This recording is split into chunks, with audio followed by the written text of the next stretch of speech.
आज पढ़ा रहे हैं अध्याय 12 में।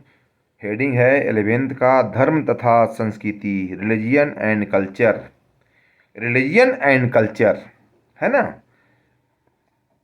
धर्म तथा संस्कृति, रिलीजियन एंड कल्चर के बारे में बता रहे हैं।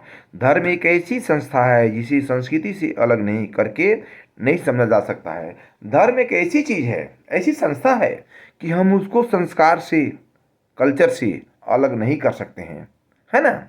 हम पैसा कमा सकते हैं, संस्कृति कल्चर नहीं कमा सकते हैं। कल्चर सिखाया जाता है संस्कृति बच्चे को, बाल बच्चे को, ठीक है ना। एक और किसी समाज की सांस्कृतिक विशेषताओं के अनुसार धार्मिक विश्वासों और धार्मिक क्रियाओं का विकास होता है। दूसरी ओर धर्म की संरचना संस्कृति के तत्वों को प्रभावित करती है। इन दुनिया यानी इस हम दुनिया के चाहे किसी भी धर्म को देखें, उसमें संस्कृति, कल्चर के बहुत सी भौतिक और अभौतिक रूप तत्व शामिल होते हैं। उदाहरण के लिए सृष्टि की उत्पत्ति, जीवन, मृत्यु, अलौकिक शक्ति, आत्मा, स्वर्ग तथा नरक आदि से संबंधित विश्वास संस्कृति के अलौकिक अभौतिक तत्व हैं। दूसरी ओर इन विभिन्न धार्मिक क्रियाओं को पूरा करने के लिए जिन वस्तुओं के प्रयोग में हम लाते हैं, उनका संबंध भौतिक संस्कृति से होता है। पूजा की विधियां, कीर्त, मोमबत्ती, दीप, कलश तथा पूजा के उपयोग में लाए जाने वाले सभी चीज़ को हम संस्कृति की गिनती में ही हम लाते हैं। कि धर्म एक ऐसी संस्था है कि जिसको हम कल्चर, संस्कृति से अलग नहीं कर सकते हैं। समझ रहे हैं ना, हम उसको अलग नहीं कर सकते हैं। अब ध्यान दीजिएगा एक चीज़ को कि अभी आपकी ऑनलाइन क्लासेस हो रही है। अब कॉलेज खुल ही गया है, कुछ दिन में क्लासेस स्टार्ट होगी, है ना। तो आपको हम फेस टू फेस पढ़ाई करेंगे, फिजिकल पढ़ाई होगी आपकी। अब देखिएगा दूसरी ओर संस्कृति के भौतिक तत्व का ही रूप है, जिसमें धर्म के जिन विश्वासों को महत्व दिया जाता है उसी के अनुसार संस्कृति का विशेष रूप से विकसित होने का रूप पनप सकता है। उदाहरण के लिए हिंदू धर्म से आत्मा की अमर रक्षा, धर्म तथा पुनर्वास संबंधी विश्वास के आधार पर एक अध्यात्मवादी संस्कृति विकसित हुई। इसके विपरीत ईसाई धर्म की प्रोटेस्टेंट शाखा जिन धार्मिक आचारों को महत्व देते हैं, इसके फलस्वरूप यूरोप में भौतिकवादी और मुखवादी संस्कृति का विकास हुआ है ना। संस्कृति विकास हुआ है। यह सच है कि सभी धर्मों में कुछ विशेषताएं समान रूप से मिलती है, लेकिन उनसे संबंधित अनेक विश्वास एक दूसरे से अलग होने के कारण विभिन्न संस्कृतियों का रूप एक दूसरे से कुछ अलग हो जाता है। एक अभौतिक, एक अलौकिक शक्ति विश्वास, पवित्रता, सच्चाई, न्याय और मानव सेवा का सभी धर्मों में समान महत्व है। एक कल्चर के अनुसार एक धर्म का सभी धर्मों में समान महत्व इम्पोर्टेंट देखा जाता है हमें। दूसरी ओर विभिन्न धर्मों से संबंधित विश्वासों में काफ़ी भिन्नता दिखाई देती है। विश्वास की इसी भिन्नता के आधार पर हम कह सकते हैं कि सांस्कृतिक बहुलवाद, कल्चरल पोलरिटी को प्रोत्साहन मिला, जबकि ईसाईवत और इस्लाम में एक इस ईश्वर से संबंधित विश्वास होने के कारण सांस्कृतिक एकीकरण की प्रक्रिया में वृद्धि हुई। और इसी तरह हिंदुओं में आत्मा की अमरता के विश्वास के कारण मृतक को जलाने की परंपरा विकसित हुई। जबकि प्रलय से संबंधित विश्वास मुसलमानों और ईसाइयों से में भिन्न होने के कारण उनसे मृतक को जमीन में दबाने की प्रथा प्रभावी हुई है।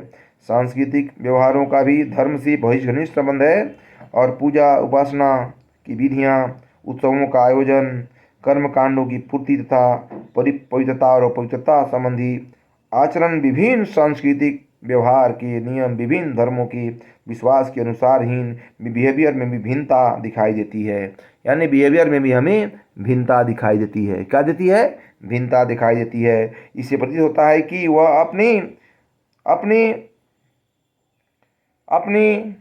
अपने विश्वास को ढक लेता है, और जन्म, मृत्यु, विवाह तथा दूसरी अवसरों पर संस्कृति के अंग को लेकर इसका तत्व धार्मिक विश्वासों और परंपराओं के अनुसार विकसित निर्धारित होता है। कोई धर्म मांसाहार और पवित्र मानता है तो कोई धर्म पवित्र माना जाता है। इस प्रकार हम कह सकते हैं कि आकार होता है जिन्हें कुछ विशेष प्राकृतिक दशाओं और जीविका यापन की सुविधाओं के अनुसार ही उचित समझा जाता है। प्रत्येक संस्कृति में कुछ प्रतीकों का विशेष महत्व होता है। प्रतीक वे ग्रंथ तथ्य हैं जो एक विशेष पदार्थ अथवा व्यवहारों का एक विशेष अर्थ स्पष्ट करते हैं। उदाहरण के लिए मोमबत्ती या दीपक हृदय की शुद्धता और ज्ञान का प्रतीक है। धर जल से भरा हुआ कलश समृद्धि का प्रतीक है, जबकि धार्मिक आयोजन सांस्कृतिक जीवन के प्रतीक प्रतीक प्रतीक प्रतीक होते हैं। ऐसे ऐसे सभी प्रतीक एक विशेष संस्कृति की विशेषताओं को स्पष्ट करती है तथा इसी कारण विभिन्न संस्कृतियों से एक दूसरे से अलग धार्मिक प्रतीक विकसित हो जाते हैं। उदाहरण के लिए एक महत्वपूर्ण जीवन के प्रतीक के रूप में हिंदू धर्म मेरुआ तत्व वस्त्र पहनते हैं, जबकि ईसाई संत सफ़ेद वस्त्र पहनते हैं। मुसलमानों के सूफी संत काले मानते हैं और लोक आस्था के कारण ही समाज में इसकी गिनती होती है और संस्कृति का अभिन्न अंग है। यदि हम विभिन्न धर्मों को अपने मानने वाले समुदाय के बीच में लाते हैं तो सूर्य, हाथी, गाय तथा अनेक देवी देवताओं के चित्र शामिल हैं, जबकि मुस्लिम संस्कृति की लोक कला में चांद और तारे बहुतायत से मिलते हैं। इसी तरह किसी संस्कृति से संबंधित सभी त्योहारों और उत्सव एक विशेष धर्म से संबंधित सभ्य परम कथाओं और विश्वासों से जुड़े हुए होते हैं। उदाहरण के लिए हिंदुओं में दुर्गा पूजा का संबंध देवी के विभिन्न रूपों के द्वारा रासों का रास संहार करके, दशहरे का संबंध यम के द्वारा रावण को भगाने तथा दीपावली का संबंध धन की देवी से माना जाता है।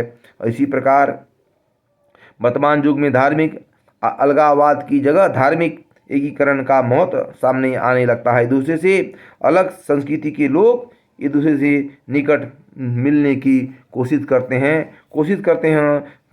हैं। इससे भी यह स्पष्ट होता है कि धर्म और संस्कृति दूसरे से संबंधित है। हम मानते हैं, आपको पढ़ा चुके हैं, बोल चुके हैं कि धर्म को संस्कृति से हम अलग नहीं कर सकते हैं। क्या बात है? धर्म को हम संस्कृति से अलग नहीं कर सकते हैं। इस प्रकार हम कह सकते हैं कि धर्म एक ऐसा, हर कोई का धर्म है। गॉड ने 4 भागों में बांट दिया है, हिंदू, मुसलमान, सिख, ईसाई। सभी को जीने का अधिकार है, राइट है, फंडामेंटल राइट, मौलिक अधिकार के अंतर्गत सभी को जीने का, रखने का, खाने पीने, घूमने का, बात करने का, सभी चीज़ का अधिकार है। क्या है? सभी चीज़ का अधिकार है। अब आपको देखना है कि ये चैप्टर क्या बोल रहा है, हेडिंग एग्जाम में क्या आएगा, धर्म और संस्कृति से क्या समझते हैं एग्जाम में आएगा। तो लिखिएगा धर्म और संस्कृति में अन्योन्याश्रित संबंध है। धर्म को हम संस्कृति से अलग नहीं कर सकते हैं, लिखिएगा एग्जाम में, समझिए।